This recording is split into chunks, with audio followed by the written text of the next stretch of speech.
तेज बारिश के बाद वातावरण में शांति फैल गई थी। प्रभास क्षेत्र की भूमि भीगी हुई थी। उस दिन श्री कृष्ण अकेले, बिना किसी संगिनी के, उस घने वन की ओर बढ़ रहे थे। रास्ते में हर पत्ता, हर वृक्ष उन्हें पहचानता था। उस क्षण का एहसास बहुत ही गहरा था। यह केवल एक भगवान का अंत नहीं था, बल्कि एक युग का अंत था। श्री कृष्ण एक विशाल पीपल के वृक्ष के नीचे जाकर बैठे।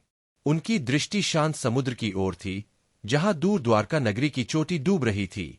उसकी चुपचाप विदाई, जैसे कृष्ण स्वयं अपने युग को डूबता देख रहे हों। उन्होंने एक गहरी सांस ली और उनकी आंखें अतीत के हजारों वर्षों में लौट गई। और तभी शिकारी जरा उस जंगल से गुजरा।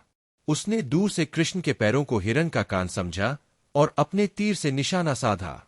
तीर जाकर कृष्ण के पैर में लगा, लेकिन आश्चर्य की बात यह थी कि कृष्ण के चेहरे पर कोई वेदना नहीं थी। शिकारी भागता हुआ उनके पास आया, भयभीत और पश्चाताप से भरा हुआ।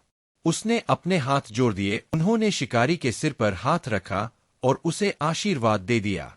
फिर उन्होंने अपनी आंखें बंद की। उनके शरीर से एक दिव्य प्रकाश उठा और देखते ही देखते वह प्रकाश आकाश की ओर बढ़ गया और उस वृक्ष के नीचे केवल मुरली पड़ी थी, जो अब कभी नहीं बजेगी। पक्षियों ने पेड़ों पर बैठकर देर तक शोक गीत गाया।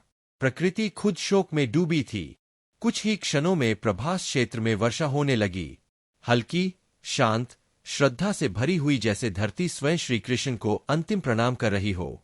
उनका शरीर वही विलीन हुआ, पर उनकी लीलाएं, उनका ज्ञान, उनका प्रेम सब कुछ अमर बन गया।